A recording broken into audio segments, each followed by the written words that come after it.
Python data types को यो तेस्रो video welcome to Python beginner series र आज चाहिँ हामी सिक्वेन्स डाटा टाइप हेर्ने छौं है। सिक्वेन्स मा चाहिँ लिस्ट भनेको चाहिँ के हो र कसरी डिफाइन गरिन्छ त हो। हामीसँग चाहिँ के छ माइ लिस्ट भनेर भेरिएबल नेम छ। अब यो चाहिँ के भयो इट्स अ लिस्ट किन बिकज यसले चाहिँ बिग ब्रैकेट मा इन्क्लोज गरेर डाटा स्टोर गरिरहेको छ several data it like integer स्ट्रिङहरु है। अब यसलाई सिम्पली हामीले यस्तो बिग ब्रैकेट भित्र देख्यो भने चाहिँ के भन्न सक्यो त्यसलाई लिस्ट भन्न सक्यो के। अब फर्स्टली यो चाहिँ प्रिडिफाइन्ड डाटा छ हामीसँग जुनलाई चाहिँ हामीले के छ टाइप माइ लिस्ट गर्यो नि के आउँछ इट्स अ लिस्ट भनेर यसको टाइप चाहिँ बताउने गर्छ हो।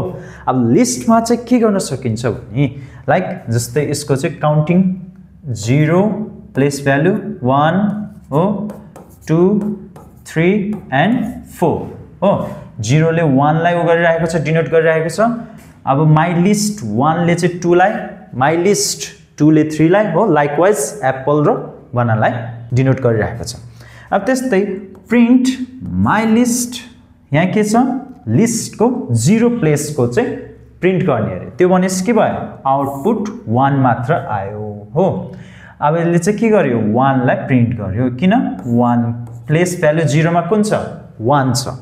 अब यसै गरी अब यहाँ हेरौँ त माइ लिस्ट अनि त्यसको लिस्टको नम्बर है लिस्टको नम्बर 0 प्लेस भ्यालु 0 गरेछ र त्यसमा इक्वल्स टु 10 गरिरहेको छ।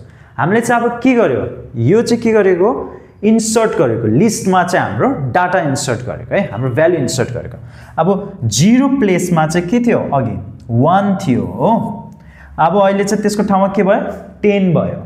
अब हामीले के छ प्रिन्ट माइ लिस्ट गर्यो भने के हुन्छ यहाँ हेर्न सक्छौं 10 1 को ठाउँमा के भयो यहाँ 10 आइसक्यो र अरु सेम छ 2 3 एप्पल अनि बनाना लाइक प्लेस भ्यालु हेर्न सक्छौं 0 1 2 3 एन्ड 4 गरेर। यसरी चाहिँ हामीले लिस्टलाई हुन्छ नि बनाउन सक्छौं हो त्यसमा फेरि फर्दर इन्सर्ट गर्न सक्छौं डाटाहरु। र यसै गरी पाइथन सिक्न चाहनुहुन्छ भने you can follow for more.